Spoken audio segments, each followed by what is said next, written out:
What's happening, Hoodlum Gang? Welcome back to my channel. It's your boy Hoodie from the Hood, aka your friend from that big O N, but you already knew that. I got another special guest. Man, he got a dope story. Me and him got a little bit of history.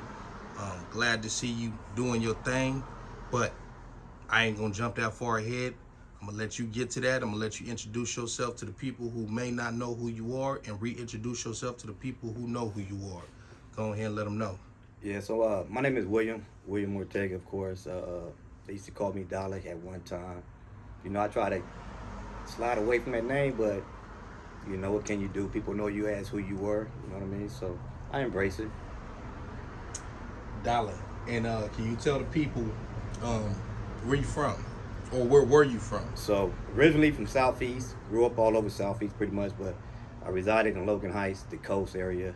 I'm sure you're familiar with that. So there is going to be some people who don't know, because I do have subscribers and followers from out of San Diego and out of California. So the coast, what gang? Well, I know it's the coast, but for people who don't know what the coast is, can you further elaborate? So West Coast is a predominantly Crip, all African American neighborhood, which is in the Southeast over in Logan Heights. We share a geographic area with Logan Heights, of course. It branches from 30th to 20th, so it's a nice big area, you know. Right. And do you care to tell the people what year you were born? So I was born in 1968. 1968. And I'm guessing in San Diego. San Diego, California, right? Right. You got any siblings? I got 3 sisters and a stepbrother. Okay. I'm guessing you the oldest? No, I'm like the third. Oh, all right. So I got 2 older sisters and 1 younger sister, and my brother is like right there below me, yeah. All right. Where did you first move to, if you remember, before you got over in your area? So I was a lot of people don't know this, but I was raised in the hood. I grew up in the hood off of 47th and S Street, right by Gompers. And that's pretty much where I, you know, grew up at. And then later on, my mother moved to the west side of town, of course. So we stayed in the Palisades apartments for a long time. But, you know, like every other mother, you know, in the inner cities, we always bounced around. So we always bounced around in the coast, in the hood. We always in that geographic area, yeah. So what year did you get to the Palisades? And for those who you don't know, the Palisades is some apartments, I believe on 36th and Market Street by the Graveyard, the Burger King, Costco, which is really like the dividing line between the two hoods. Is still more so y'all's, but ours is right there up the street. Right there by Boundary Park. So yeah, so that was like in 1972. So we stayed there for like quite a few years because it was like low income, of course. A lot of people say it's like projects. It was like projects back then, you know. To me, they were just apartments, but they were rowdy. Even when I grew up, like in the 90s, they had like a project feel. Right. You know what I mean? It was real grimy. It was. A lot of probably still is if you go in there. I ain't been inside of them since my auntie used to live in there like early 90s. Right. Yeah. So it probably is still like that. But so you said you moved there around 72? 72. I'm trying to take you as further as I can remember. Yeah. So I know we moved there in 72. So I spent like 4 or 5 years, 7 years there. And then later on, we moved to 25th and K Street, which is another part of the coast, too. All right. So from 72 to 77, give or take. Give or take. All right. Exactly. Now, by this time, West Coast is up and running. It's full-fledged. So did they occupy that area at that time? Yes, they did. All right. So you, even as a kid, you was already familiar with, because you see the elements outside. Of course. And then you said you moved to 25th and what? 25th and K Street. 25th and K. Which is in the 20s, which is another part of the coast, which is in the 20s. Right. What year was that? So I'll say that was like 72. I have to say like 77, 78. We moved over there, stayed there for a few years. And then my grandmother wound up buying a house in the 60s, of course, on 33rd in the coast, which was off Ocean View. So I was always tag teaming in both places, my mom and the coast. So it was always with the coast, you know what I mean? And what school did you go to? So I went to Stockton for a little bit, got kicked out of Stockton for fighting, of course. Then I wound up going to Choice. Spent my whole grade school at Choice. Me and my boy, you know, Wack, of course. Went to school together. So yeah, I did that from the 2nd grade all the way to the 6th. Graduated from there. Now, when you say Wack, which Wack? So my homeboy PK, you know him as PK. You Right. know, it's one of my childhood friends I grew up with, and yeah, good friend of mine. All right, so why was you fighting at Stockton? So I don't know, you know what? Growing up, man, you know, now that I look back, now that I know myself better, you know, I grew up with issues, you know, low self-esteem, fear, insecurity, shame, hurt, all that shit, you know, growing up in poverty. You know, we didn't have much, so I think that was a lot of reasons why I acted out in school. And when you went to Choice, it wasn't the same thing? No, it was the same thing. Oh, you was fighting at Choice? Actually, it was a little worse, right? Because there's a lot of gang members there, a lot of your homies there, of course, a lot of hood boys there and stuff like that. So everybody was there rowdy. Everybody was from the inner cities, southeast, and everybody was doing the same thing. You know. Now, was y'all already starting to try to claim a gang? Oh yeah, we most definitely was claiming the gang. So by the late 70s, you being in elementary still, it was already West Coast. It was already West Coast. And what homies did you go to school with at Choice? Who was there? Okay, so Trip Dog was there from your hood. Trip Dog, T-Row, Tyrone Ramsey was there, of course. Who was there? Jan, Marsha, Trip Stick was there. Crip Stick was there, Aaron. Quite a few dudes there, you know. Chucky from the hood. A lot of your homegirls was there, of course. Man, it just goes on and on. Now, at this time, a lot of people don't know neighborhood and West Coast didn't really get along. At one time they didn't, but even with that being said, I mean, a lot of people think it was righteous beef. It was never really no righteous beef. It was always allies, but we always had our moments. You know what I Right. mean? Yeah. It was just, you know, same shit that happened till to this day. Exactly. Yeah. Somebody do something stupid and someone is like, okay, well, we got to handle that. And it goes back and forth for a couple of weeks and then it die out. What middle school did you attend? So I went to Roosevelt by the zoo. Right. Got kicked out of that, of course. Hey, Roosevelt always been like a West Coast school. Even when I was coming up. It was, you know. So they had me in the back in the bungalows where the bad kids was at, kind of like continuation, low key. So that's where I was at. They had you on timeout. They had me on timeout, exactly. So, you know, it was cool. It was different chains. And then, of course, I got kicked out of there. So they kicked me out of San Diego City Schools. And I wound up going to Summit, of course, for a little bit. Then I went to Tops. So Tops, a lot of people don't know about Tops. Tops was a school, it originated over in the coast. Martha Williams had it. She was married to Leon Williams, was the councilman of San Diego. So she had a lot of funding coming through her continuation school. So she wanted to open up a school on 30th and G Street, which is behind the gas station on Market. And it was like, that was right at home for me. You know what I mean? Yeah. I know. It was just Right. full-fledged activities at that point. Know it was. So,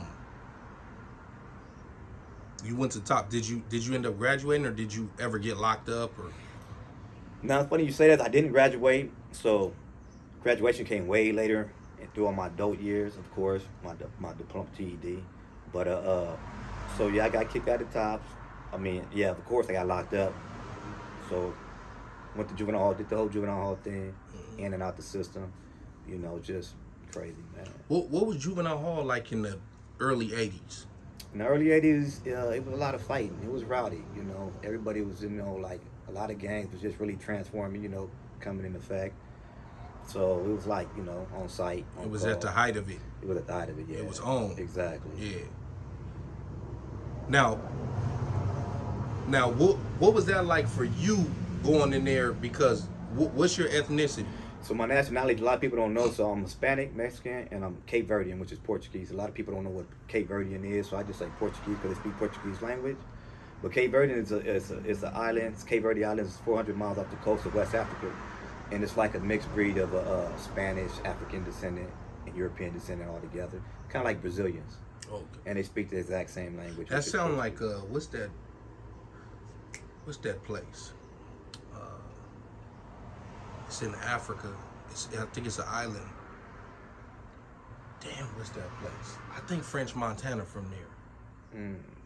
There's so many islands. Is it Morocco? They do got a Morocco. Morocco is not an island; it's more of a. It's right above Northern Africa.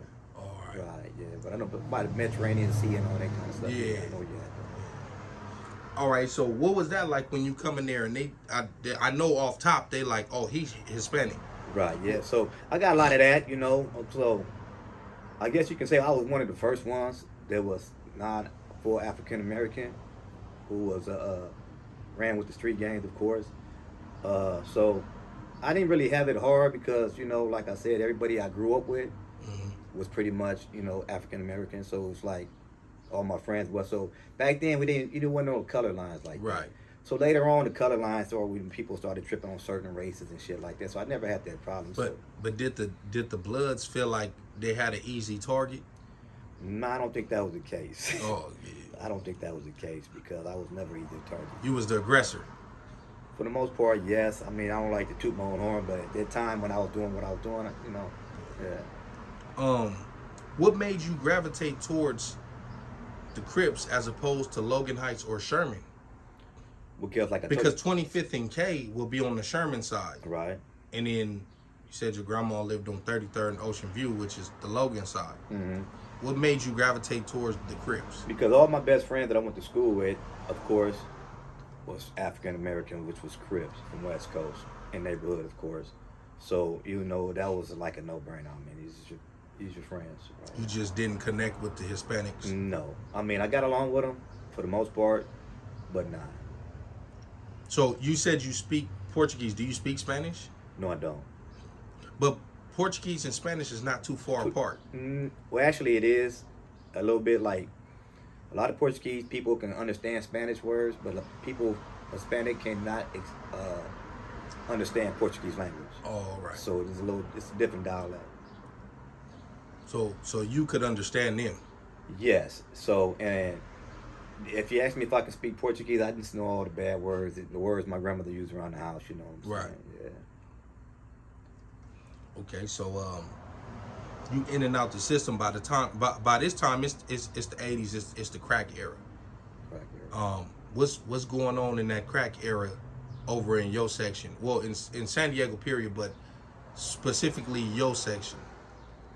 So my section, you know, everybody wanted to be the man. You know, of course, how that goes. Everybody want the nice cars. When you had the little Toyota trucks coming out, Cadillacs with the fifth wheels and Phantoms, everybody wanted one. So everybody wanted to jump in the game, of course. You know, everybody wanted that sack. So, you know, a lot of the LA boys was coming down with the sack. So that's what we did. We got in the game. You know? And I heard it was off and on conflict with the LA dudes. It was. It was. Did they ever try to set up shop in your hood? Yeah. Because I know for sure they was in my hood. Quite a few times they did. You know, they did. You know, and for the most part, we allowed them, you know, until they started getting sideways. For the most part, to when they started thinking they own the block. Right. You know, 'cause a lot of dudes, when they get that money, they get big-headed. Right. And that's when, you know, you had to put a demo down. And that's what I try to tell a lot of people. I can't speak for the Damus, but as far as the Crips, San Diego don't really have the Crip on Crip beef. We're more embracing of other Crips. Right. So I could see how they was able to come and be embraced in the hoods, in the Crip hoods like that, because we already outnumbered out here. We on some sticking together type stuff. Right. So I could see that, and then they probably felt like niggas is pushovers. Right. And then that's when it, you know what I mean? Exactly. You know how it go. But I have spoken to people from LA that was out here or had homies out here, and they got a lot of love for They us. do. They embrace us. They love us. They knew that it was real. They knew it was You know real. what They I knew mean? the shit was real, and they knew we'd knuckle up and we'd do our thing when it's Right. time to go. So they respected it. But like for the most part, it was just knucklehead. You know what I'm saying? That's one thing they said about San Diego. That San Diego loved to get down. We loved to squabble at that time. You know, Yeah. LA was full-fledged gunplay, and it was gunplay out here too. But we was still with the knuckle up. Right. So I think that's why they really respected Dago. Exactly. Now, And then how could you not respect it when you're out here with all these red rags, right? Damo's, of course. And, you know, and we still existing. You know what I right, mean? So, still a force to be reckoned with. exactly. Now, there's a clique, a notorious clique. I believe you may have been a part of it, and that's the Blue Babies. Can you tell me what year they formed and who was like some of the original members? So the Blue Babies formed like in 19, I want to say 82. It could be 83, but give or take 6 or 7 months. But yeah, it was a clique. So it was like it originally started off as 5 of us. So it was me, my boy Wack, which is PK, you know, my boy Deuce, Say, Skeeter Rabbit. And then that was the original 5. And then later on, shortly later on, like not even a couple of months, we started growing. And we started picking up more head counts and whatnot. And then my boy Pokey, Toppy, Baby E, and all them came along, you know what I mean? So it just became the popular thing. it was. So I think we was one of the first cliques that really started within the set. Mm-hmm. We was one of the first cliques, and we was like, at that time, we was like the baddest out of all the motherfuckers in that side. Excuse my language. Yeah, Baddest ones on that side of town. Right. So you know, we felt like we had to do a little extra, and that's what we did. So a lot of youngsters looked up to us because we were doing the most. But yeah, we was just problems, man. Problem child. So you said y'all was one of the first cliques. There was no other cliques prior to that? There was cliques, but Was they older than y'all? they was a little older, but they were more like, we was the ones that actually did everything. You know, we was the ones. We was the go-to ones. So yeah, there was other cliques, but we was the clique. All right. I know you obviously you're not a founder. What are you, about third generation? Third generation. What do you know about the history of West Coast? Like what year it started and how the name came up? So West Coast Crip's been around since like 69, maybe even 68, the year I was born. So like a lot of my OGs started off with what's called West Coast Wrecking Crew, of course, that's what it was. But Right. before then it was called West Coast Businessman. And like a lot of OGs came from Los Angeles. So one of our comrades came from LA, came down here, started West Coast Crips. And yeah, it just blossomed, it took off, and this was in the late 60s. So why was it? What was the Wrecking Crew and Businessman part? This was just like a group of youth in that area? A group in the Southeast, in the coast, of course. And then, you know, they were just street dudes running the streets, doing what they did. And that's how the gang formed right there.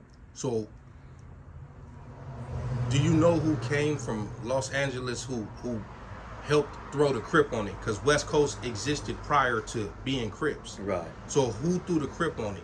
So we had like cats like Smiling Al, you know, and we had cats like Cuckoo, came from Los Angeles. Family originated out of the Hoover Hood. They came out here.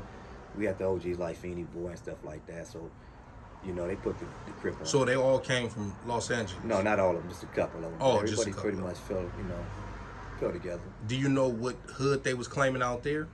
I believe it was probably Harlem 30s or something like that. Yeah. So one of those members was a Harlem, I'm guessing, Godfather at the time. It was a Harlem Godfather, and then they came out here No, so and moved to the coast? it was some Crips that grew up in the 60s, right? Some homies grew up in the 60s and the 30s hood that came out here, older cats, and then it just blossomed, you know what I mean? But we was always 30s. We wasn't a branch off from Harlem 30s because we just kicked it on 30s Yeah, Avenue. those are the streets. So that's why we represent the 30s. It has nothing to do with Harlem 30s. Right.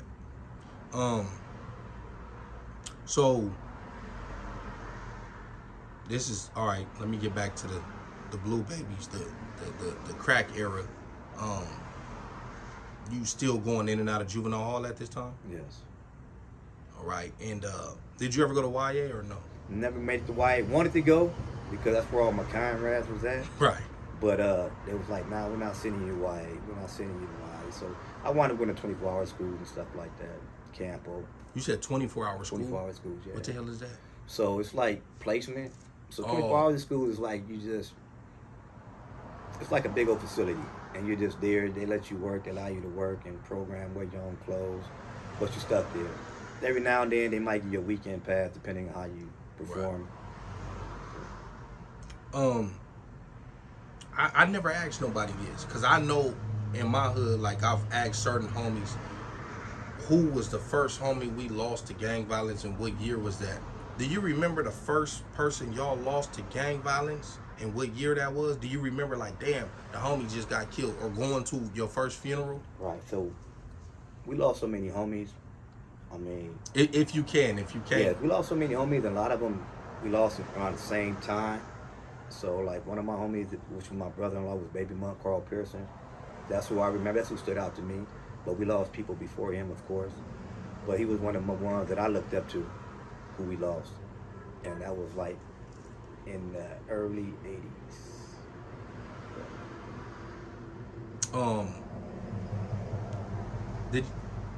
Is there a park named after him? Yes, there is. Which park is that? Baby Monk Park, so it's right there on 28th, 30th and G Island Street. 30th and Island. I've been going for a long time. Yeah, so yeah. I know what you're talking about on Island right there. Right. All right. Now, did he get killed at that park? No, so he got killed on 30th and Imperial. So drive-by shooting. Mullins? Yeah, drive-by shooting. And we used to go gravitate at this park, memorial sites and stuff like that. So next thing you know, we just gave it the name Baby Monk Park. Did he used to congregate at that park? I'm sure he did at one time, yeah, because we all hit that park. That was Right. our park. Was that like one of the main kicking spots back then? It was, especially in the 80s. And that little park is still there? It's still there, still exists. Now, I'm not for sure. I think the youngsters might have gave it another name, right? Because that's what they do. They revamp shit. But we know it as Baby Monk Park. Right. All right. You said that's the one that stood out to you. Yeah, to me. But now we lost the Shoe Soldiers before him.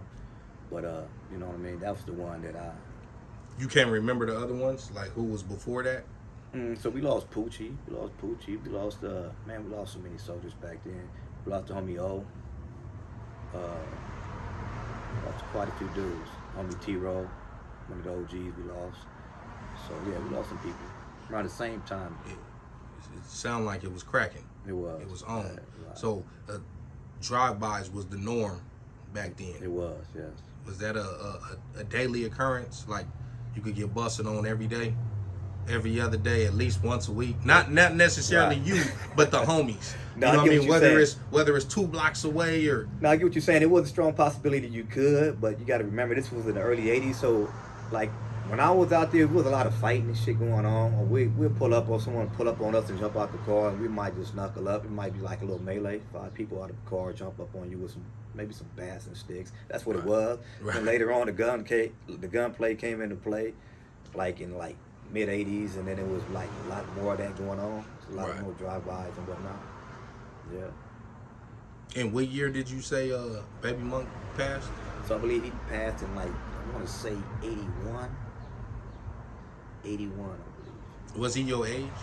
No, he was a few years older than me. So Oh, Baby Monk, I would say he would have been I want to say maybe, I'm 54, so he would have been 60, 59, 60. Oh, so he had you by a few years. Yes, he had me He was by- a different generation. Yeah, so he was one of the ones, that we looked up to. But yes. He died early on, 81. Mm-hmm.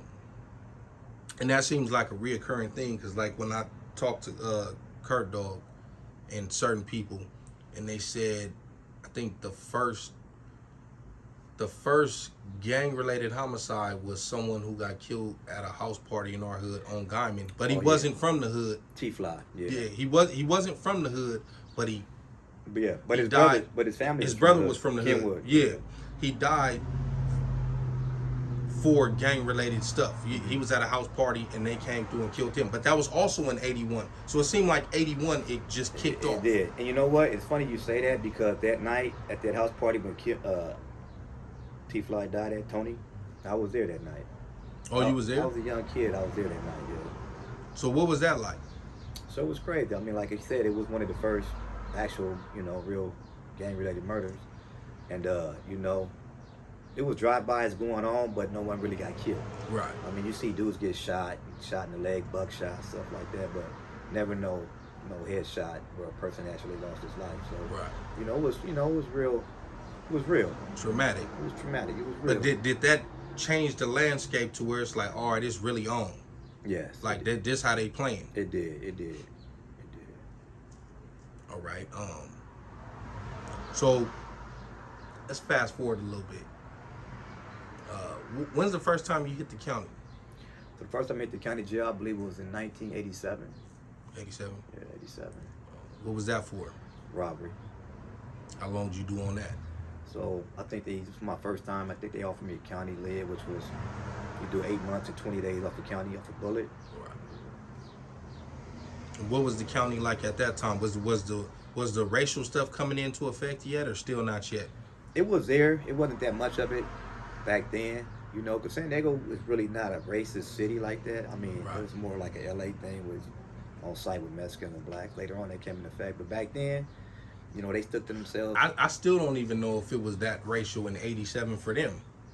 Right, it wasn't, but I mean, it got real bad later on. That was more so in the '90s for them.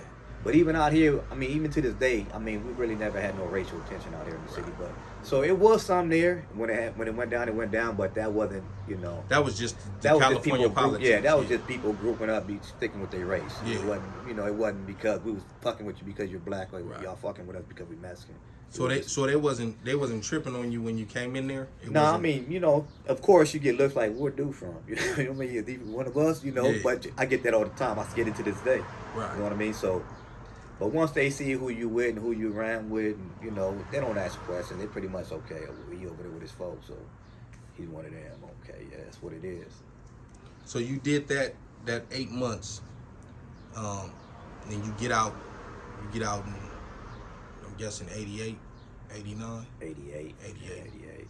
That's the year I was born, Right. and I know the streets was hot. Right. So how long did you stay out that time?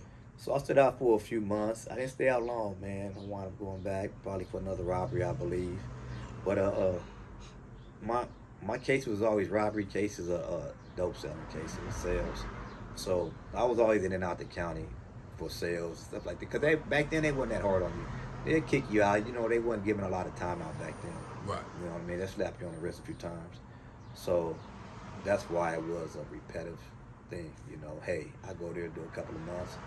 You know, make a few rats, go do a couple months, get back out. It was nothing, you know what I mean? At least back then it wasn't. So did you ever hit prison before the long term? Yes, I hit prison one time before I got that actual sentence, and that was in I want to say late 89 into the early 90, the year of 90. And yeah, so I went, did 2 years, went to the SHU program, did the whole little 9. They put you in the SHU. Yeah, so yeah, I went to the SHU. What'd you do? How did you end up in the SHU? I know the SHU was like brand new at that time. It was, so manufacturing prison-made weapons is what they got me for. Did you go to Pelican Bay or Corcoran? Corcoran SHU. Corcoran SHU. Yeah. Now you hit prison. Where the I still don't know if the racial lines was that strong, but what was it at that time when you got there? Was they tripping on you? No. To tell you the truth, you know what? Honestly, I never had a problem or incident of, I mean, I got looks, of course. You get looks like, what's up with this cat? You know what I mean? Is he fucked up in the head? Shit like that. Excuse my language. But no, I never had no one press on me or any of that because, like I say, when you hit a yard, who you with is who you with, and pretty much everyone knows, hey, you know, hands off this dude. This dude's part of a structure, you know, he's part of something that, you know, to be reckoned with. And of course, I wasn't no punk, of course, either, so they see that. So, I mean, they prey on the weak, you know, and I was far from weak. All right, so you said you did 2 years and you got out when? Oh, so I got out like in, that was in 90, late 89, so I paroled in 92. 92. Paroled in 92, and yeah, paroled in 92. And did you catch the next case in 92 or 93? 93, January 93. So I was out for 5 months after doing that 2.5 years. I was out for 5 months. And then that's when I caught that case in January 93. Now, can you explain what led up to that case? Did something happen to y'all? Was it a retaliation thing or was it just a spur of the moment, gang banging? What was it? It was some spirit of moment where two sides of the town collided together. You know, two groups of individuals from different sides of the town collided. Wound up going to a nightclub. Some crosstown dudes was there, of course. Me and my circle was there. Words was exchanged, and then one thing led to another. Do you care to say what nightclub this was? I'm quite sure it ain't even. Yeah, so this nightclub was at that time was called Sub-Zero. Before then, it was called Cafe Bid. And then they changed the name. It was no new ownership and turned it to Sub-Zero. And I think it's for like, matter of fact, I think it was around the night of New Year's of '93. Yeah, New Year's. And yeah. So y'all ran into some dudes. You said words was exchanged, and then Yeah, so words was exchanged, one thing led to another. And I just remember a group of dudes saying, hey, we will see y'all outside.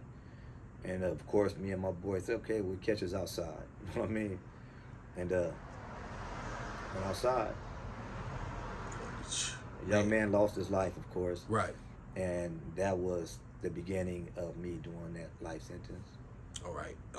What was you arrested immediately, or did you go on the run, or did they catch you a couple days later? Like, what was that like?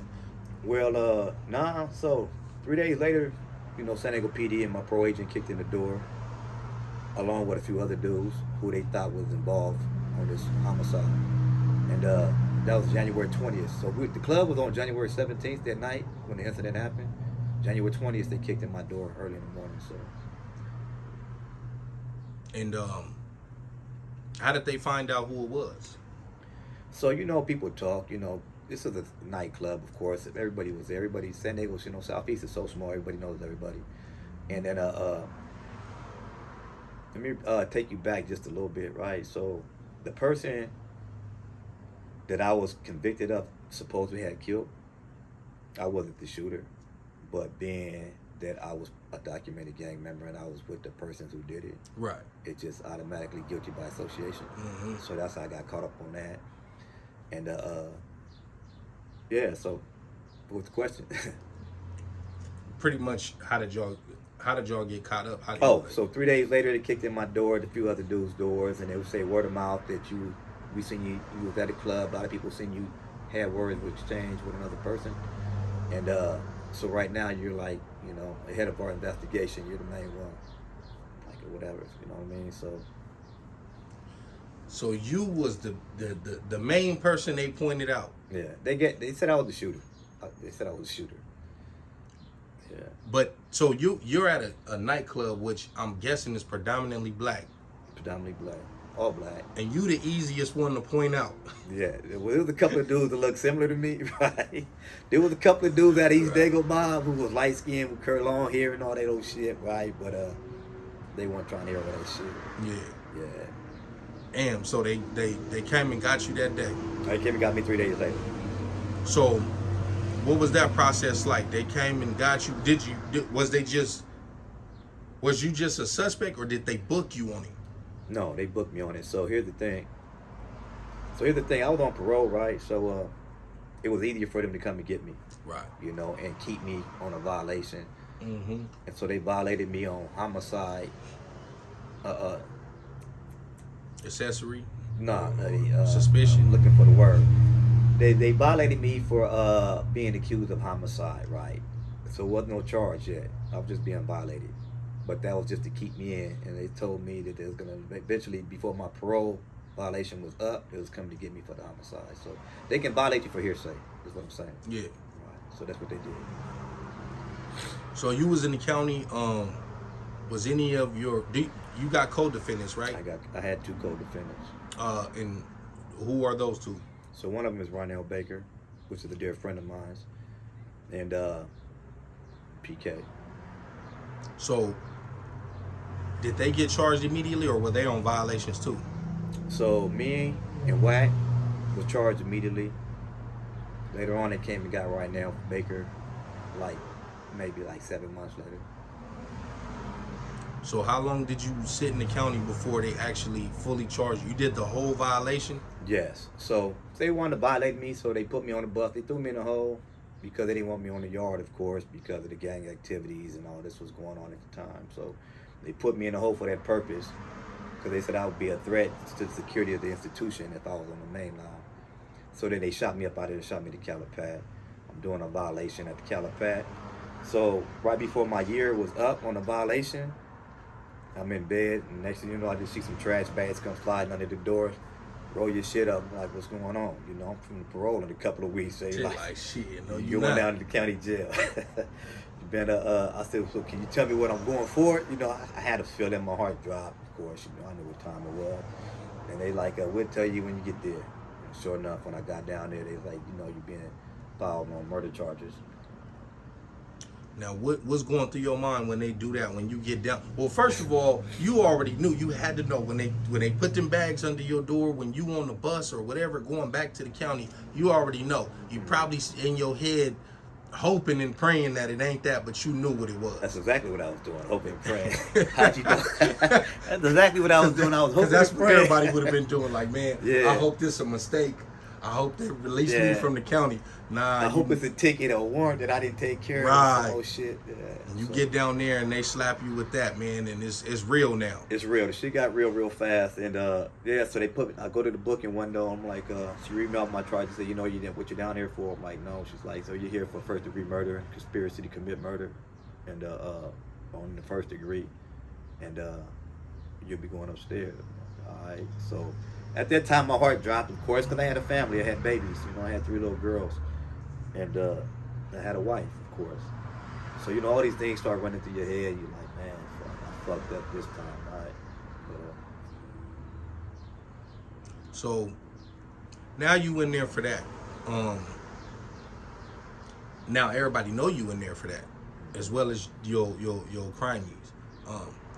I know it was a little repercussions behind that. You know, people probably wanting to trip off of you being in there for day homeboy. Right. So yeah, I had a couple of run-ins with some dudes in the county jail. You know, I got jumped in the well a couple of times. I know you know about that well. I heard about the well. That well was dangerous. Yeah. So you know, That was going to court, right? yeah, you go to court in and out the well. If you're getting transferred out, you're going in and out the well. The well was just like, it was terrible. So yeah, there's a couple of dudes. They caught me slipping at the time and shit, you know. And I handled my business, but you know, it's nothing you can do when you know. Right. When It you're is in what the it well, is. You know, fight or flight. You know, fought 2 or 3 dudes at one time. You know, and it was just part of activities, though. You know. Right. And I'm quite sure your crimies was going through the same thing. Yes and no, because not all the time it was like, you know, sometimes, you know, we'll be the aggressor. Sometimes, you know, it went back and forth. It's not like they just caught me slipping. We catch them slipping, and that's how we did, you know. You catch me out of pocket, we catch you and your boys out of pocket, and that's what we did, you know what I mean? So how long did you go through that process as far as trial and? So we had like a speedy trial, so kind of like it was fast, like maybe 8 to 9 months we was in the county jail. So we were down there with the, you know, this was in the height of now all that was going on with schoolyard and all that, and the Lincoln boys down there real deep. So, you know, it was a lot of gang members down there fighting cases, a lot of heavy hitters. Oh, they were still in there for the cop, yeah, huh? yeah, for the police, exactly. So it just sounded like it was just gangbang central in there. It was, and you know, you met some good dudes. We met some allies, some dudes that, you know, from Lincoln. It was cool people, you know. I met a couple of cool dudes from other sides of town up in there. You know, it wasn't always beef. It was Right. just with certain heads you had to, you know. Right. Now the victim was he from Lincoln? No, he wasn't. Okay. So y'all lose trial. I'm guessing, right? Or y'all y'all lost trial. Yeah, we lost trial. What's going through your mind when you lose trial and they say however much time they said? So we lost trial. The verdict came back on me, guilty, all of them. On one of my co-defendants, which was Wack, they had a hung jury on him. So they wind up offering him a deal. Right now, of course, guilty with me. The guy they got the hung jury, they offered him a manslaughter, so he took it. So he took the deal, of course. They wound up giving me 25 to life, but they add on the gang enhancement, which is 5 years, and the firearm another year, so it was 31 to life they gave me. Damn. So now you they didn't wash you up the river. What prison did you hit first? So the first prison I hit was Calipat, level 4. And at that time, you know, you hear a lot of talk about Pelican Bay. Pelican Bay came like maybe a couple of years later, it was built. But Calipat was like one of the most violent level 4 prisons, you know, so. And they sent you right there. They sent me right in the belly of the beast. What was that like? So, I mean, I'm a fast adapter. I adapt real fast, you know, you got to. So it could be a scary place, man, because you never know when, it was so impulsive. You never knew when something was gonna happen. But you learn real fast and you learn how to move. You know what I mean? So when you hit Calipat, this is about 94? 94. Exactly. What's going on in Calipat in 94? Calipat, it's a lot of staff assaults. A lot of people losing their lives. It's a lot of people dying for drug deaths, things of that nature. Just violent. It's a violent place, man. Yeah. I mean, for some reason, I always associate Calipat with staff assaults, like you said. I don't know why. Right. It just seemed like that prison, they just get off on the police. They do. So, in prison, like, they have a code, unwritten rule that when the police want to pat you down, everybody in there got knives. Everybody carried knives. And don't let the police take the knife. If they gonna get the knife, you got to go back there from doing what you got to do with the police. So that was, written in stone. So, like I said, everybody had knives. So if the police wanted to pat you down one day, you got to get off. You got to get off. You already know. You got to get off. Did that ever happen to you?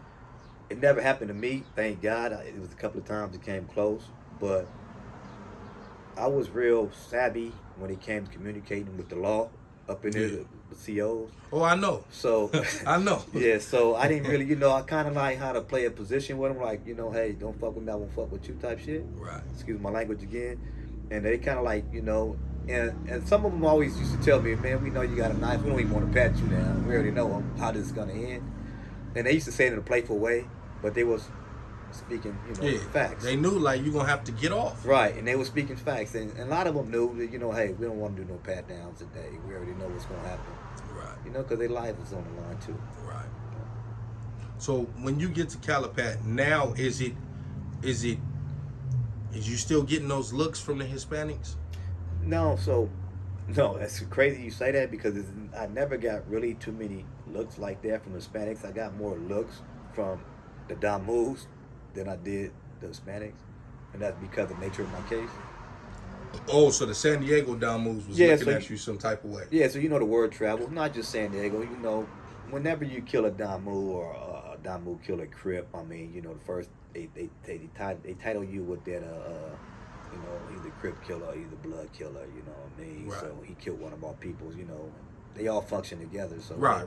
I mean, yeah, on a smaller level, the Dago Damus is looking at me like, okay, you killed one of ours, but on a bigger level, all the Damus like, dude, you killed one of our people too. Yeah. That's how they look at it, because so, they all homies at the end of the day. day. At the end of the day, and then everybody's hooked up. They got the paperwork and all that. Right. So everybody's hooked up with each other. So, so that's what it was. And there was a couple of times I had a couple of melees on the yard with some dudes. You know what I mean? Over that? Over the case, yeah. Dudes. Because somebody had come to the yard pressing? Yeah, so it's always, that one dude. For the most part, I get along with pretty much everybody, but that one dude to hit the line, it's all it takes is one person to hit the line and say, that dude killed one of our homies, right? Yeah, and if he tripping, they going to follow suit. And they going to follow You could have suit. Been on the yard with these dudes for months or years. Exactly. He tripping, they got to follow suit. There you go. You got it. And so that happened like once or twice, but for the most part, later on, it pretty much died down. I had dudes coming to me like, straight up, like, man, we know you didn't do it. But, you got to ride that thing. You got to ride that wave, of course, because that's what comes with it. Right. You know what I mean? So I get it, I knew how it went. I knew what time it was when I signed up for it. So it was like, it came with no problem with me. Side note, I heard 93 was a real bad year. It was. And y'all kicked it off. It was. If you caught your case right after New Year's, like in January of 93, y'all probably set the tone for everybody else who got killed that year. I believe we did. I believe that incident that night at the club was like the one that really set it off. There was a lot of shit going on at the time, especially with the coastal skyline back and forth. So there was a lot of that going on.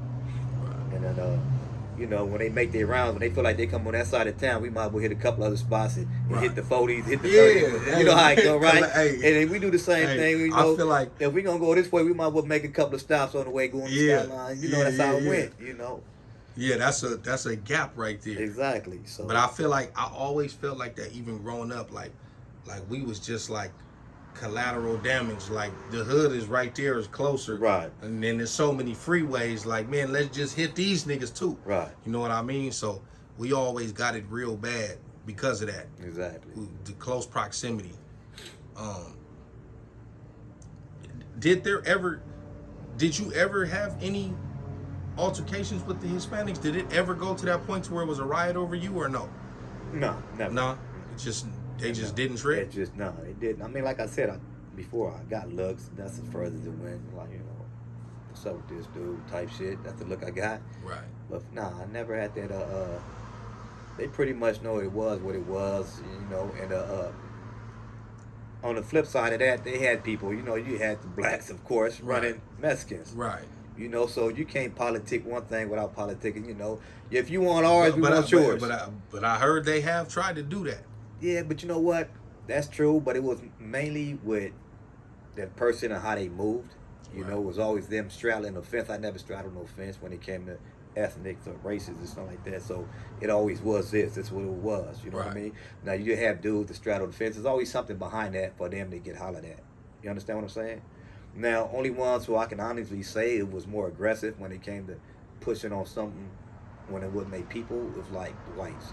Like, you know, when you had a white Crip, it was like they was more serious on doing something to that white boy. Right. And a Mexican is more serious, or a black is more serious about doing something to them. Yeah.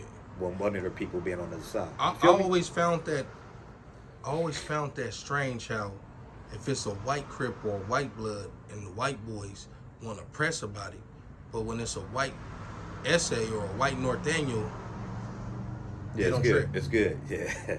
And they don't even get along with the Norteños, and they still didn't even press that. Yeah. So, you know, somebody got to answer that, YouTube. Somebody got to answer why they passive when it comes to them, but when it comes to the blacks, it's a problem. He can't be on this yard.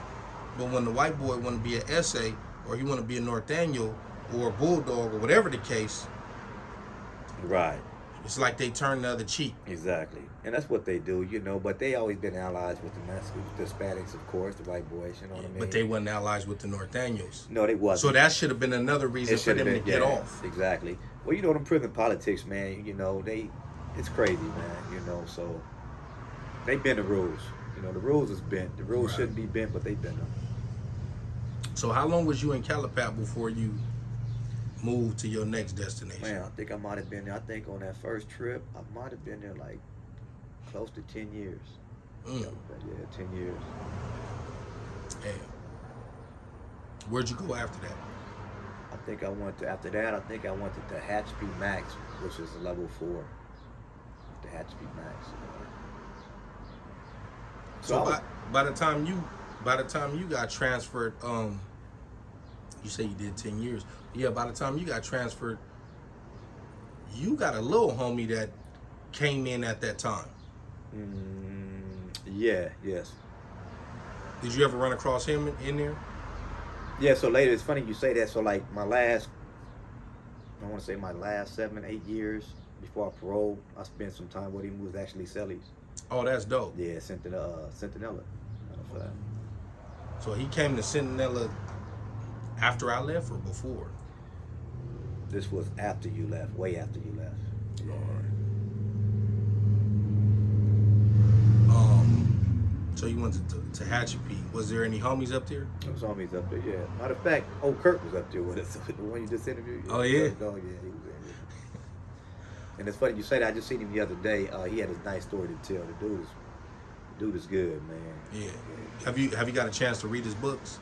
I read part of it, but I've been so busy doing other things, man. I mean, I don't really have time to sit down and read books. I would like to read a good book. Right. But I got both of them if you want to read it. Okay. I got one in the car if I'm not mistaken. Right. I think I do. I got the first one, Cellmates and Sellouts, in the car. Right. Yeah, I might check that out later on. Yeah. A lot of history in those books. Right. So when you get to Centinela, what year did you get to Centinela? Shit. I want to say, man, that's a damn good question. 10 years after 94, 2004, maybe. Well, how long did you stay in Tehachapi? And we'll go from there. So I stood at Tehachapi like 2 years, maybe 3 years. and then they wound up sending me to Centinela. So you got to Centinela like 07, 08. Yeah, I played by 07, 08, give or take. Yeah. You know, they send you to so many places, man. They bounce you around on these buses, and they all look alike, right? So you be like, okay, was I here? Was I, you know? Right. And when you got to Centinela, was you still a level 4, or did you go to that level 3 yard? No, I was a level 4 for like, I want to say, I was incarcerated for 30 years, so I was level 4 for 20 years of the 30 that I did. 20 years straight. And then I wound up hitting a level 3 yard like after 20 years. And when I hit the level 3 yard, I was on the level 3 for maybe 6, 7 years. And then before I came home, my last 2 years, I hit the level 2, which was Soledad. And then I wanted to come home. So, I think I got to Centinela. I only did a few months. I had a turnaround. They gave me 2.5. I got to Centinela in 2010, like October, November, something like that. I paroled in March. I was only there like 6 months, 5 months, something like that. Right. It was real short. I remember when you came through. Yeah. So by that time, when I got there, it seemed like y'all already had it established, man. Had the little bit of, you know, little something to get your mind right. Yeah. You know what I mean? You got me in the kitchen with you. Right, of course. For sure. How long was you in the kitchen?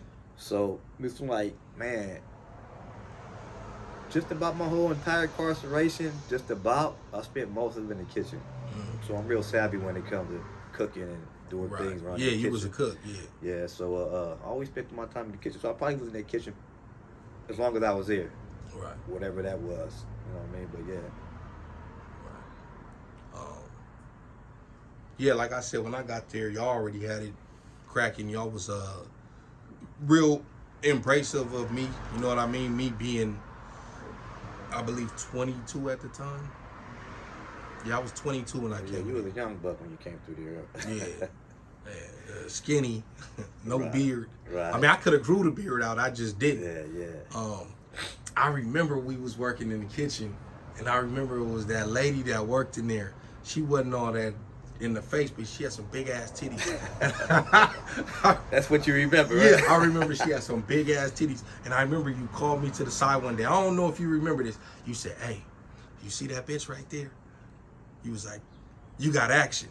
I was like, what you mean? You was like, "I'm telling you, I've been doing this long enough. I could tell by the way she look at you." Right. I guess whatever you saw, you saw her paying attention to me. Right. And I remember you told me, you was like, "You got action." Right. And I'm already like, man, I got like, by the time you told me that, I had like 2 months left. Yeah. I had bitches writing me. You weren't I was like, man, I ain't tripping off that. But just for the experience, I should have did it. Right. But because this is our mentality. Whenever there's a female in there attracted to an inmate, you know, we look at that as okay, we got away. You know, we bust this, we on. You know what I mean? And that was our mentality. You know what I mean? So whenever I see a female trying to jump out there with a homie, I'm like, look, man, get that girl, man. 'Cause we need her. You know what I mean? We need that. Right. You know? Yeah. And looking back on it, I should have cracked her. And then by the time I left, y'all would have still had it. Exactly. But I wasn't thinking. You know, I'm young. Your state of mind wasn't there yet. You were still fresh in the system. But yeah. Y'all used to, you and nephew used to call me Green. Y'all used to be like, man, he green. He's still green. Yeah. You know what I mean? Not just you. Everybody that came in who was pretty much brand new to the system. Right. We called green. Right. Yeah, I thought about that years later, like really on my second term when I went back, and I was thinking like, man, I should have cracked that bitch last time. Because now I want to crack one. Now I got 4 years, you know what I mean? Right. I'm like, man, I should have cracked that bitch last time. But yeah, that definitely was a missed opportunity on my behalf. Yeah. You know what I'm saying? But I mean, like you said, you was going home, man. I mean, you wasn't tripping. That yard was pretty cool for the most part. Like, I don't know if it was ever really too much tension on that yard before or after I got there. Yeah. But when I was there, one thing I noticed was how disproportionate the blacks was. And it was like, it was almost as if it was a setup. Like, I used to be on the yard and I'd be looking around like, well, they could have put more of us on the yard than this. Right. Like, this is kind of like setting us up for failure if it do crack off. Right. Because even, I think y'all was on the... C? No, we was on D. No, D. We was on D, but I think y'all might have all been on the top tier. Right, we was on the top. I was on the bottom tier. Right. And most of the blacks was on the top tier. Exactly, and that's how they did it. You know, so strategically, we always try to position ourselves to come out with the homies. All the homies be on the same tier that we can all hit the line together in case something happens. And you know, every car do the same thing. And like, just so happened, most of the blacks was on the top, most of the Hispanics and whites was on the bottom, and that's who you went out to the yard with. Yeah. So yeah, you know, so that's who you was stuck with them Right. out there on the yard. And then it was like a lot of the older blacks too on the bottom. So I'd go out there and I'd be at yard and these old dudes just playing cards and chess, and I'm like, bro, what is this? Like, yeah, what security at around here? Huh? Yeah, there was like no young dudes as far as black. I mean, there was a couple, but I was like, man. And then I ended up obviously going to the top tier, cause I was in the cell with the homie from Watts, Jaco. Remember Jaco? Yeah. Yeah, he must have got out. He had to get out by now, cause I remember he was telling me. I ain't heard nothing about him, but I'm sure he got out. Yeah, a lot of dudes. Because he got struck out on the gun charge. It wasn't even violent. Right, I'm sure he got And I remember he was telling me that governor was about to get elected, and he was like, man, they gonna switch all this. He was like, man, I'm going home. Right. You know what I mean? And hopefully he got out. Hopefully he's still out. Hopefully he doing good. If anybody from Hat Gang Watts, if you know Jaco, shout out to him. Yeah, hope he doing good in life. But yeah, then I ended up going up to the top tier. And that's crazy because a few people on that yard I seen years later. Since you've been home or still in the system when you went back? Well, since I've been home, I seen the little homie, he was from Nutty Block. He got out, he started rapping. He got videos on YouTube. I don't know if he's still out. Which one, Slim Deuce or Throwdown? Nah, it was, he was saying his name was Eagle. I don't know what they call him. I don't know if his name was Eagle. Right. I think his name is something else now. But anyways. That could have been his rapper name. Huh? Yeah, I don't know. He used to rap on the yard. But he got videos, and then I just ran into the homie, Baby Ice from LA 40s at Hood Day. We all went out there on the 10th. He out doing good too. So it's crazy how some of them, including you and nephew, is on the street. You know what I mean? They didn't have life, but I'm just saying. Right. You had life. You had did nephew did like a 10-year stretch. Right. So that's a beautiful thing to see everybody out and prospering and staying out of that motherfucker. Cause that ain't no place for us. It's not. It's not. So you've been out. How long? What year did you get out? So I got out 2 years ago. I've been out for 2 years now. Maybe a couple of months. Been doing well. Been doing good for myself. It's funny how when you got out, I think your daughter posted that you was out, and then I reposted the picture that we took in there when we was at the visit. Right. And everybody thought, cause she had wrote on the post about after 30 years they finally let my dad out, and then I reposted it, but it had that on there, so everybody thought you was my dad. Oh, did they? I didn't know that. Yeah. You never shared that with me. That Everybody was like, "Oh man, that's good to see your dad out." I'm like, bro, it's not my dad. Whoa. I'm like, his daughter. His daughter wrote that. That's the big homie. Yeah. You know what I mean? But yeah, that was a beautiful thing because I had seen that you was. I knew you was gonna get out. Right. And periodically, I would ask one of your daughters, like, "Yo, what's up with him?" Yeah. And like, "Oh, he doing good. He coming home soon." So to finally see you out here, and I remember you used to tell me too. You used to be like, "Man, I'm coming home, man. You better have some." You know, I don't know your relationship status right now. So you single? Yeah, I'm single. Yeah. So. All right. Yeah, you used to say, "Man, you better have some bitches." Well, yeah, you know when you always had that look, man, in my eyes. So I know you had females on your line. So I said, okay, by the time I come home, you should have, a nice little stable. Man, I do. You know what I mean? But I think when you came home, I was in a relationship. Oh, was you? I didn't know. Yeah. So I wasn't really fucking around. But we definitely need to step out to a bar or something. Oh, yeah, most definitely. Yeah. So, you stayed in Cinnella. You went to Soledad. You know what's crazy? I just made a video about this, and I'm quite sure you're familiar with all the yards being the ones and twos and fire camps and all that being 50-50, whatever they call it. I know Soledad is actually one of the level 2s that they haven't flipped. They haven't flipped it. And, I think they tried. They've been trying. Yeah. I want to say Soledad. I want to say Solano. No. Just Soledad. No, there's also Old Folsom. Old Folsom is cell living. Oh yeah. Anything that's cell living that's a level 2 is still GP. I think Old Folsom now is 50-50. Nah, I got a homie there. You sure? Yeah, it's not. All right. It's not. And I know they had California City. I don't know. I think they closed that down. Mm-hmm. But those three was like for sure the only level 2s that wasn't 50-50. Exactly, 50-50. But everything else, they actually got a petition to stop that right now. Right. The families of SNY inmates is pressing. They got like, I think they need like 2,500 signatures. When from what I seen, they got like 2,100. Right. So they feel like, and I just talked to Rasset about this yesterday in the video. The families feel like it's premeditated murder. Right. Putting them people on the yard with people who, way. you know what I mean? They were on that yard for a reason. Now, don't get it twisted. There is people who went to those yards and started gangs and kept doing the same thing they was doing on the main line. But it's a lot of those people who really, they done. They want to do their time and go home. Mm-hmm. And the CDC throwing them back into that environment is hazardous to their health. It is. So, you was in Soledad for how long? So I did like, I want to say 2.5 years, maybe close to 3 years. And by that time, you already knew you was coming home? At that time, yeah. Once I hit the level 2, because I never thought I'd see a level 2. You know what I mean? I knew I'll see a level 3. But level 2, I didn't see that. That wasn't in my future. So once I hit the level 2, I said, okay, I'm here. You know what I mean? And then the word was already, everybody's going home from level 2s. You know, you can go home from a level 2, especially if you're doing what you're supposed to do. So when I hit Soledad, I stopped doing a lot of things that I normally used to do on the yards. I mean, I just shut everything down as far as getting with the program and trying to work on myself and better myself as a person. Started doing a lot of groups and stuff like that. Stopped playing on the cell phones, of course, because I had a cell phone all the way up till I went to level 2. Once I told myself I get hit to level 2, I'm done with these phones.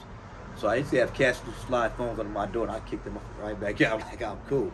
You know, I'm gonna go home. You know what I mean? So I seen it, and you know, I started. Right, because I remember I would see you sometimes when you was obviously still on the level 3. I seen that you would be on Facebook sometimes. Right. And then you disappeared.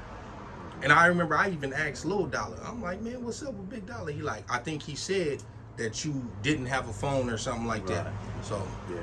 So yeah, I had to tell myself I'm done with these, and that's something a lot of people in there just find hard to do, because once you get that device in your hand, you don't want to let it go. I get it, but it keep you connected to the streets. It does, but if you want to come home, I mean, you want to be connected to the streets, or you want to hit the streets. I mean, you know, it's a no-brainer. Rather be on the streets. Exactly. Fuck feeling like you on the streets. There you go, that part. So what was the process of going to the parole board, and how many times did you go to the parole board before they actually granted you parole? So I went to the parole board 4 times, 4 different occasions. One was like maybe 5 years later from the first denial. The other one might be like another 3.5, you know, like that, so on and so forth. But 4 times I went before them and got denied. And every time I went, it got a little better, of course. But I mean, you always heard the same words at the end of this, you know, hearing, denied. But, you know, they kind of like tell you what you need to do, the requirements, what they're looking for, you know, insight and stuff like that. So every time I went, I made sure I heard, I made sure I focused in on what I needed to do, what they was expecting out of me, and I made sure I went and did it. You know what I mean? So, well, I was about to ask you, what do you think you did different? So, a lot of things I think I did different was like, of course, I fell back on activities, you know, as far as doing things I used to do. I stopped, you know, I don't like to use this title, but it is what it is. So I used to call shots, man. I used to call dogs for certain homies and shit like that. I mean, it ain't no mystery. You know, if it's your status, right, comes with the status. So it got to the point where I stopped doing that. I mean, dudes hit the yard and bring me all their issues and problems. I'd be like, I'm cool, give it to someone else. I don't even want it. So I completely shut that down. I don't even want to hear that, you know what I mean? Because I know it didn't take much but a kite to be dropped on me to say, hey, this dude is still with the activities. Right. And I knew that. So I fell back on the activities. I fell back on playing on the cell phones. I started working on myself as far as getting self groups and stuff like that. being transparent. When I started going to the board, I know what they wanted now. Now I know what they're expecting. They want transparency. They want to see if you're that changed person. Because one thing about that board, you can't go in there and fake it. You know what I mean? Because they see right through. They've been doing this shit for years, man. Right. So you can go in there and act like you know you this person, and you know they might hit you with a line, and they're gonna knock you off your pivot if you're playing with them. They hit you with something. If you don't have no insight, they're gonna tell you, hey, get out of here. You're playing with us. You're wasting our time. Right. So you really have to work on yourself, man, to come home. You really do. And I heard you got to take accountability. You got to take. You can't go in there and try to. Right. It wasn't me or. Right. None of that. You're absolutely right. There's a couple now. It got a little bit better. They're not as bad. The board prison terms, they revamped their whole little how they do things now. So now, I mean, you can go on there and say, for instance, let me give you a scenario like with me. I told you I didn't do it. Right. That was always been my story. I didn't do it, which is the truth. And I had plenty of people tell me, hey, you need to go in and say you did it, man, if you want to find yourself suitable, man, because they're not, long as the court say you did it in their eyes, in the board prison terms' eyes, right? And I'm like, I didn't do it. I'm not going to never go in there and admit to something I didn't do. And I stuck to my guns, and here I am now, you know what I mean? So all that dive on the sword shit, sometimes it works for people, sometimes it doesn't. For me, I wasn't going that route. Right. Yeah, So what was the feeling when you heard your parole was being granted? What was that like? Did you know going in? Did it feel different waking up that morning? Was you like, for sure they got to let me go this time? Yeah. Had you seen other people that been down as long as you or longer than you going home? Yes, I have. So I seen it. I had a strong feeling, because I try to walk by faith. And I had a feeling, that I was going home, that I was going to get found suitable. Mm-hmm. But there's always that one, you know what I mean? That one little thought in the back of your head tell you, man, you know how these people get down too. You know what I mean?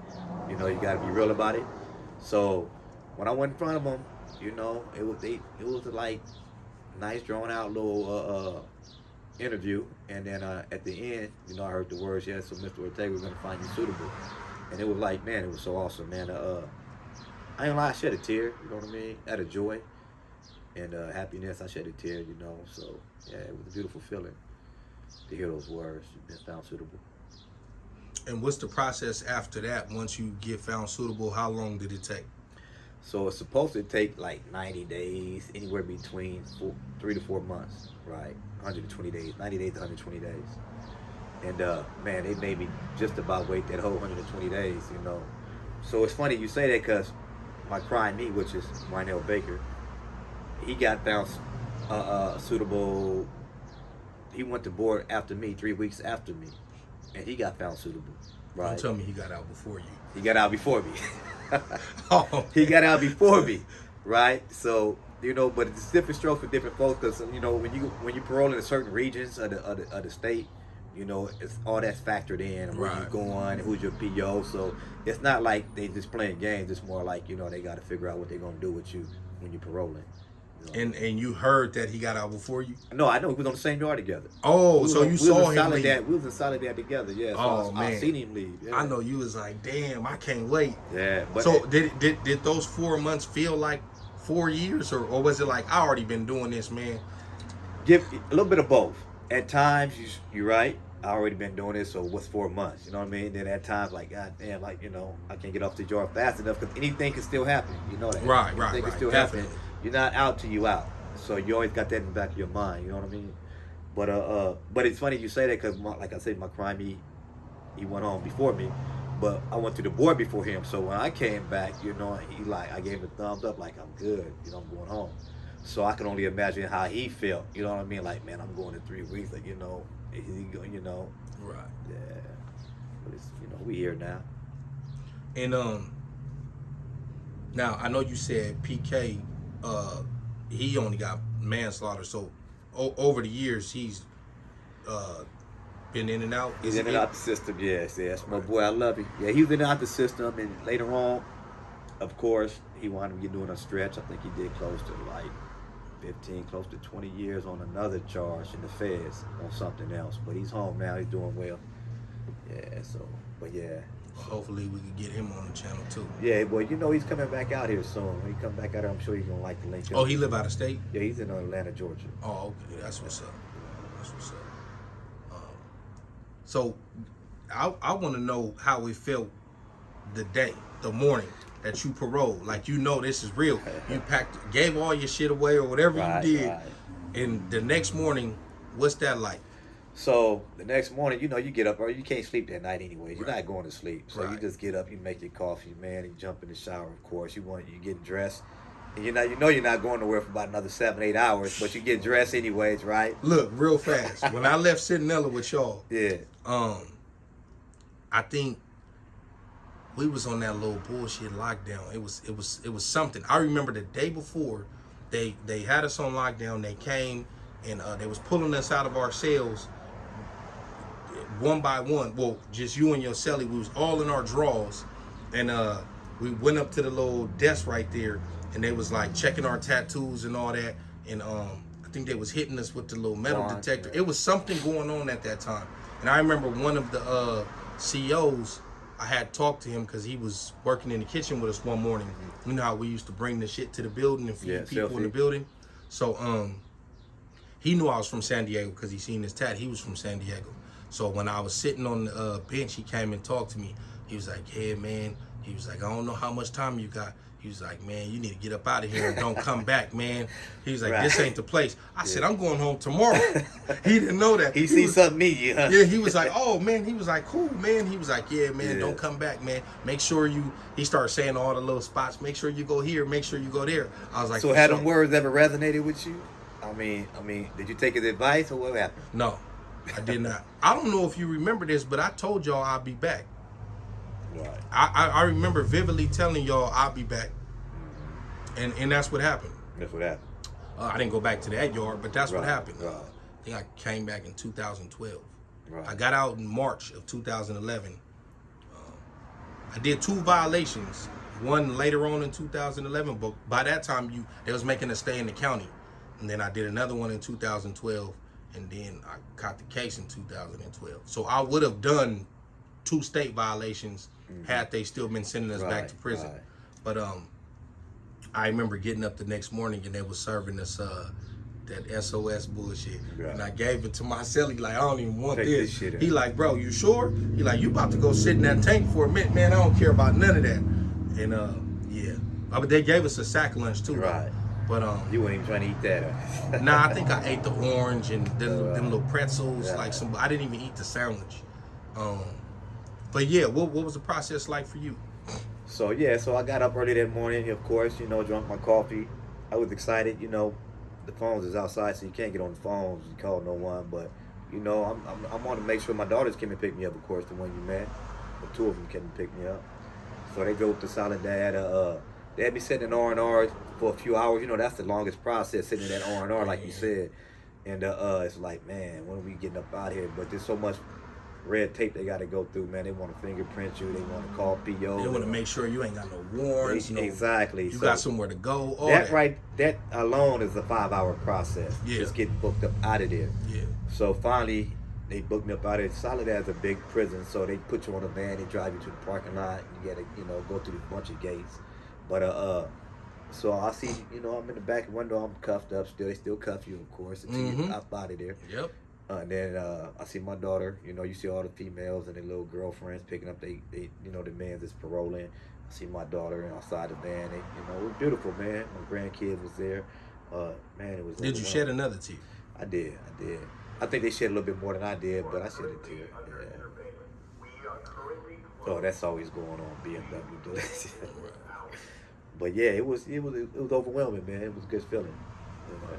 I remember. I'm glad you said that, and because I think, what time did they serve breakfast in Centinela?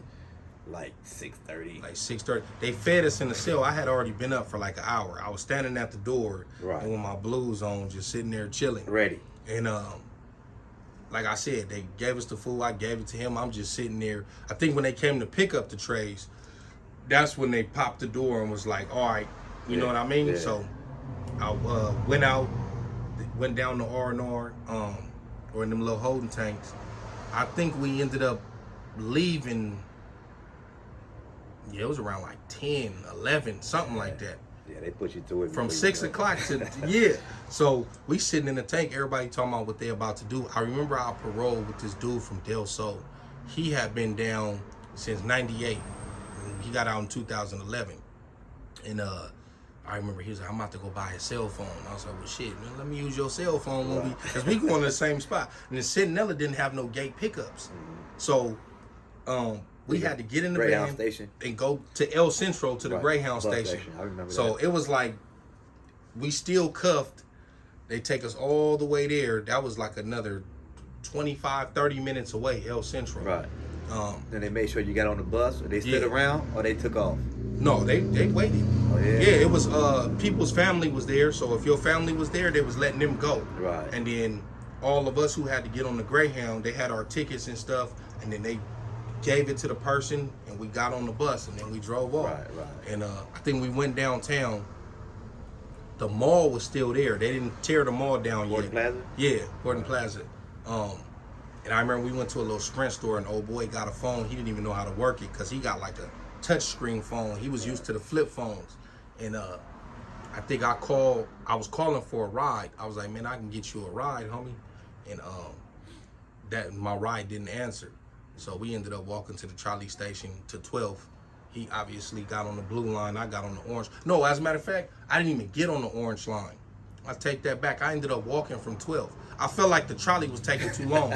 So I walked from 12th. I lived in the coast. Right. I lived right by 25th and Commercial. Right. On Harrison. So I ended up just walking by Chicano Park and all that. At one time. Yeah, we had it cracking on Harrison. Yeah. But yeah, I ended up just walking past Chicano Park over the little, you know how the bridge go over the freeway. It was something to do anyway. Yeah, I'm like, man, I ain't tripping. Just walked up. But yeah, I remember that day vividly. When my dress outs, I had a female give me some dress outs, but she sent it to my grandparents' house on 49. So I went to my house, boom, got a ride to 49, hopped in the shower, put my dress outs on, and then the day got started. Right. So, Back on it, yeah. Yeah, what was the first thing you did? So the first thing, so, you know, being a lifer, you can't just go straight home. You got to go to a halfway house, transitional home. Mm-hmm. And so they had me going to Vista, called the Anime Ranch out there in Vista. I don't know if you heard of it. So I paroled, I think it was on a Friday. It was on a Friday, I believe. Matter of fact, it was a Friday. So there was some miscommunication with my PO and the program or something. They said, well, you can just come. The program said something about come on Monday, report to them. So I figured I got the weekend to go home with my family, my daughters, of course, spend time with them. So we midways coming here, and then I get a phone call from my PO saying, nah, you need to go to that program now, right? You need to go check yourself in that program. So, man, my spirit's just like, I mean, I was feeling good about being home, but at the same time, you didn't get to enjoy it. I didn't get to enjoy it because it's like you going from one spot to another spot. So I went to this spot, man, and, you know, coming out that prison system, going into a place like this, it was kind of like, it was hard to digest because I still had that prison mentality, you know what I mean? It's like, this program was like, man, this is not for me, you know what I mean? So I had to do the 3 months there. And it wound up being okay, you know, they was like, they trying to decompress us for society, which I got it. Was y'all able to get visits and stuff? Yeah, so the COVID was going on still. So visits, they just started bringing visits back like maybe 2 months into me being in the program. So I was on my way up out of there when they brought the visits back anyways. But they did allow me to go on passes and stuff like that for a couple of hours, catch the bus somewhere. So that was cool. I forgot to ask you about that, man. When you heard about COVID, and as bad as it was when it first started, was you like, man, I'm going to die in here. I'm going to catch COVID in here. It's funny you say that because I did catch COVID in there, and I ain't going to say I almost died, but I was messed up. I was messed up, man. And, I was so messed up, they had to send me to the outside hospital right there in Soledad. So they sent me to the outside hospital. They had me on not a respirator, but they had me on the oxygen tank. Yeah. So I'm on the oxygen. And they said my heart rate was like at 54, 53. It was real low. My heart rate was beating real low. So the little thing kept going off, the little buzzer, right? So nurses kept running in and out. Like, are you all right? Like, yeah, I'm good. And like, cause we never seen this, you know. Usually people with their heart rate, you know, they're on their way going out. You know what I mean? They finna check out. I'm like, well, you know, I'm feeling good, right? Which I was. I mean, I was sick. Yeah. But I wasn't feeling like I was gonna die. Right. You know, so I didn't know what they was talking about. But yeah, I had kind of COVID up in there. Yeah.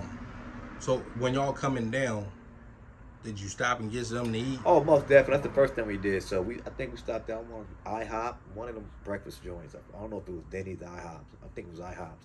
So yeah, you know, I got the egg, the big platter of everything. Right. Of course, you know, Right. my grandson was with me. He got some pancakes. My daughters was there. Yeah, so we just, you know, but I was just taking everything in. You know, Right. just being out. Right. I'm speaking to everybody. Now I'm in society again, and it was a good feeling, man. And to this day, it's a good feeling. Right. Enjoying it. I'm loving it. Man, whenever I see homies like you and even the homie Lackey, he did, 29 in the feds. Like, when I see y'all out here living y'all life like that shit, I'll be happy for y'all. Right. You know what I mean? Because, man, I don't want to imagine, but, you know, doing all that time and then coming home and trying to readjust and just y'all taking advantage of the second chance. You know what I mean? We are. So, man, salute to you for that. Appreciate it. Thank you. What else you got going on? So, outside of working, Yeah. so I made it my priority. When I told myself when I come home I was gonna make an amends to get back to my neighborhood that I destroyed, opposed to destroying it. Now I'm trying to rebuild it. You know, so there's a lot of things I do for the community. A lot of people don't know. Some do, some don't. But I don't do it for that reason. I do it because I never had that done for me when I was out there, and that's one of the reasons why I got caught up in that web of gang activities and whatnot. So I was working with a couple organizations, you know, mentoring kids, and I still mentor them, of course. I'm no longer with organizations, but I still find my niche and find time to work with kids, troubled youth. And whenever I can do some service work, I'm there, whether it's feeding the homeless or talking to some kids at a park or talking to somebody at a school or just sharing my testimony with them. If I can change a life, that's what I'm into. That's right, homie. And you already told me about the paperwork situation. But you had successfully got off parole. Yeah. So my parole will be up this year. So I'm doing good. Everything is good. So I'm doing what I'm supposed to do. Just been working, maintaining, paying bills. Being a grandfather. Being a grandfather, being a That's father. crazy. I seen your daughter post her daughter, and she like in high school. But I remember when she came that day. She was a baby. She was like 4 years old. You remember that? I seen that picture the other day. I said, God damn. Right. Like, we getting old. We are getting old. We are. We ain't getting no younger, that's for sure. Yeah. But yeah, man, I appreciate you, homie, for coming to the platform and telling your story. I know it was a long time coming. I know the schedule sometimes don't. Yeah. You know what I mean? 'Cause we supposed to have done this, what, a year ago, maybe? Yeah, about a year ago. For sure. And then yesterday. Yeah. But I was waiting I know you was waiting for me to pull up, but I was waiting for you to say, all right, come on. Right. So when I said I'm about to come and then I didn't get no response, I didn't know you were sitting here waiting for me. Yeah, I was waiting for like a couple hours. Yeah, because I was going to come here first, then I was going to pull up on Racid and do that. Right. And by the time you responded, I had already had it, because you told me 10 and he told me 12. So I'm like, all right, I got a 2-hour gap. Right. By that time, it was already almost 12, and you was like, pull up. I'm like, man, we're going to do it tomorrow. And then I had to go to work. But we got it done. Right. It's good. We good. Well, man, like I said, I appreciate you, homie. I wish you luck in everything you got going on in the future. I wish nothing but more success to you. Thank you. Hopefully you will get off this paperwork soon. So, because you ain't out here doing anything to get in the way of you getting off. right. So, man, let the people know where they can find you if they want to reach out to you for, you know what I mean? If you ever want to reach out to me, find me on Facebook, William Ortega, of course. I'm up under the government. I don't use the street name anymore. Right. But you most definitely can find me on Facebook, or you can hook up with him. He'll tell you where I'm at. I ain't know what to find. But most definitely you will see me out in traffic. I'm always in traffic. That part. Right. All right, Hoodlum Gang, y'all let me know what y'all think in the comments, man. Yeah, they tripping. Yeah, that's my cue to end this. All right.